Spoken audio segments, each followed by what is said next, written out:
ठाकूर यांनी घडवला इतिहास, सलग चौथ्यांदा विजय मिळवत मारला विजयाचा चौकार।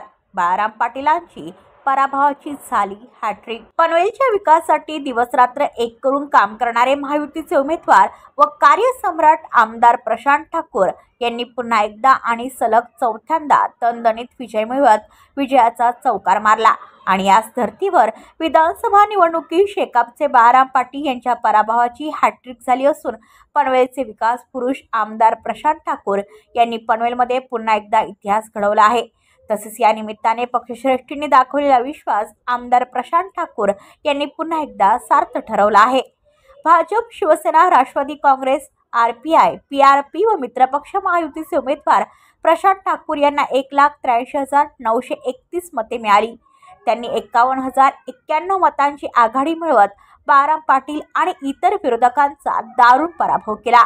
या निवडणुकीत महाविकास आघाडीच्या लीना गरड, मनसेचे योगेश चिले, लोकमुद्रा जनहित पार्टीचे कांतीलाल कडू, रिपब्लिकन सेनेचे संतोष पवार, बहुजन समाज पार्टीचे Gajendra Ahire, digital organization of nation पार्टीचे वसंत राठोड, भारतीय जनसम्राट पार्टीचे पवन काळे तर नोटाला 3,905 मते पडली।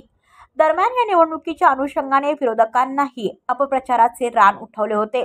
मात्र शेवटी पनवेलच्या विकासासाठी आमदार प्रशांत ठाकूर यांनी केलेली विकास कामे आणि सामाजिक बांधिलकी आणि महायुतीच्या कार्यकर्त्यांची मेहनत कामी आली आहे।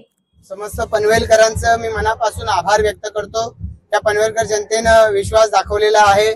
भारतीय जनता पार्टीचे सर्व वरिष्ठ पदाधिकारी, सर्व सहकारी कार्यकर्ते या सगळ्यांनी प्रचंड मेहनत घेतली आहे आणि त्या सगळ्यांपेक्षाही जास्त आमच्या सर्व परिवारातल्या सर्व सदस्यांचं, भाजपच्या बरोबरीनं सर्व आमच्या परिवारातल्या सर्व संस्थांचं, त्या संस्थांच्या प्रतिनिधी मी मनापासून आभार व्यक्त करतो।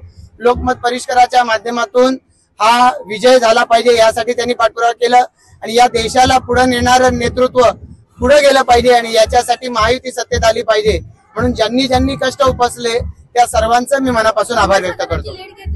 जनतेवर विश्वास होता की मोठा विजय ही सारी मंडळी मिळवून देतील। ज्या पद्धतीनं भ्रष्टाचार